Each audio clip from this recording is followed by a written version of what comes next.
स्वागत है आप सभी का हमारे YouTube चैनल नर्सिंग ज्ञान कोर्स में। मेरा नाम है चंदन और आप देखना शुरू कर चुके हैं जेएनएम फर्स्ट ईयर वालों के लिए फाउंडेशन ऑफ नर्सिंग से कुछ इंपॉर्टेंट डिफिनेशंस को, जिसका इस वीडियो में फुल डिस्क्राइब भी करने वाले हैं हम।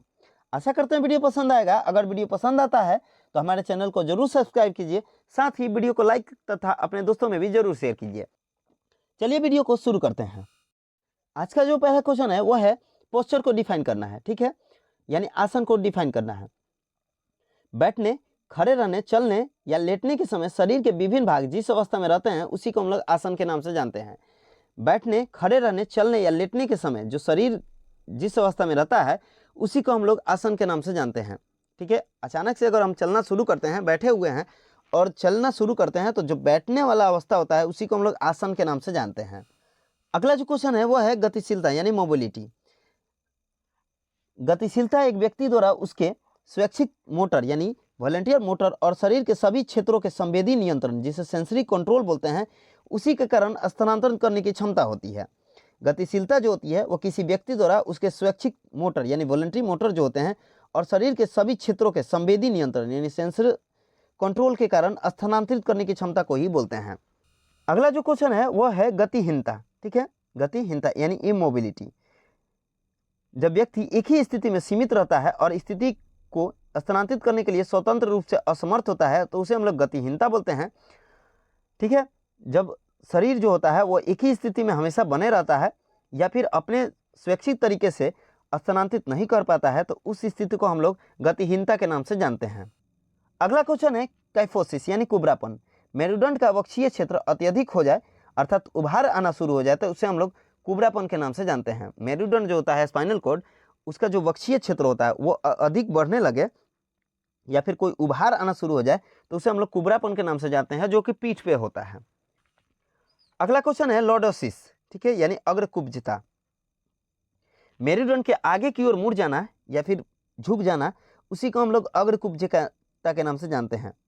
जो काइफोसिस होता है वो मेरुदंड के पीछे की तरफ एक उभार को बोलते हैं और जो लॉर्डोसिस होता है वो मेरुदंड की आगे की ओर मुड़ना होता है, ठीक है। जो काइफोसिस होता है वो मेरुदंड के पीछे एक उभार या गोल रचना बनना शुरू होता है और जो लॉर्डोसिस होता है वो मेरुदंड के आगे की ओर मुड़ने को बोलते हैं। अगला क्वेश्चन है साइक्लोसिस कोलम यानी पार्श्वकुब्जता, ठीक है। कशेरुक दंड जो होते हैं उसके पार्श्विक वक्रता को हम लोग पार्श्वकुब्जता के नाम से जानते हैं। कशेरुक दंड के जो पिछले वाले भाग में वक्र जैसा रचना बनता है यानी lateral curvature of the vertebral, उसी को हम लोग पार्श्वकुब्जता के नाम से जानते हैं। जो वर्टिब्रा होता है उसमें अगर पीछे की तरफ एक वक्र रचना बननी शुरू हो जाए तो उसे हम लोग पार्श्वकुब्जता के नाम से जानते हैं।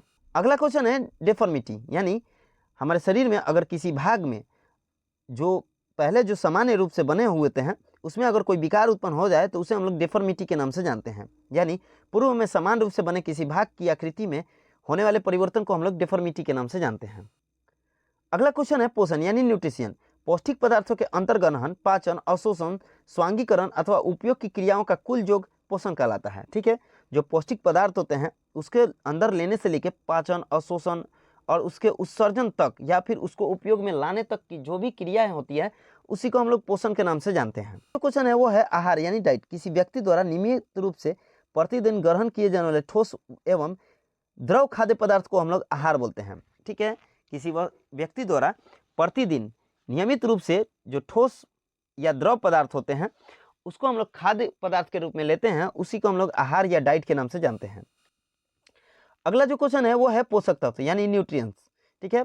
भोजन के जो घटक होते हैं जैसे carbohydrate, protein, fat, vitamin, mineral और पानी को ही हम लोग पोषक तत्वों के नाम से जानते हैं। जो भोजन में अलग अलग प्रकार के घटक पाए जाते हैं जैसे carbohydrate, protein, fat, vitamin, mineral और पानी जो भी होते हैं उसी को हम लोग न्यूट्रिएंट्स के नाम से जानते हैं। अगला क्वेश्चन है एनोरेक्सिया, ठीक है, यानी क्षुधानाश, ठीक है। हमारे शरीर में लॉस ऑफ एपेट यानी भूख के न लगने की स्थिति को ही हम लोग एनोरेक्सिया के नाम से जानते हैं। यह एक विकार होता है जिसमें भूख नहीं लगता है, यह एक भूख संबंधित विकार है जिसमें जो है वो रोगी को भूख नहीं लगता है यानी लॉस ऑफ एपेट होता है, उसी को हम लोग एनोरेक्सिया के नाम से जानते हैं। अगला क्वेश्चन है डिस्फेजिया। अगला है डिस्फेजिया।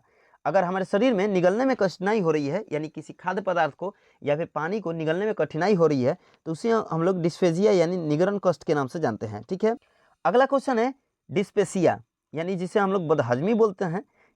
या अपाचन भी बोलते हैं। बदहजमी या जीभ मिचलाने यानी इंडिजाइजेशन को ही हम लोग डिस्पेजिया के नाम से जानते हैं। हमारे शरीर में अगर बदहजमी या जीभ मिचला रहा है तो उसे हम लोग डिस्पेजिया के नाम से जानते हैं।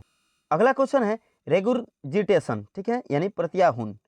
आंशिक पचे हुए भोजन का मुंह में आ जाना ही हम लोग रेगुरजिटेशन के नाम से जानते हैं, यानी प्रत्याहुन बोलते हैं, ठीक है। अगर हमारे शरीर में हल्का पचा हुआ भोजन आ रहा है मुंह में तो उस स्थिति को हम लोग रेगुरजिटेशन के नाम से जानते हैं। अगला जो क्वेश्चन है वो है बेल्चिंग, ठीक है। अगला है बेल्चिंग। डकार लेने की प्रक्रिया को हम लोग बेल्चिंग के नाम से जानते हैं, ठीक है। अगर कोई व्यक्ति डकार ले रहा है तो उस स्थिति को हम लोग बेल्चिंग के नाम से जानते हैं।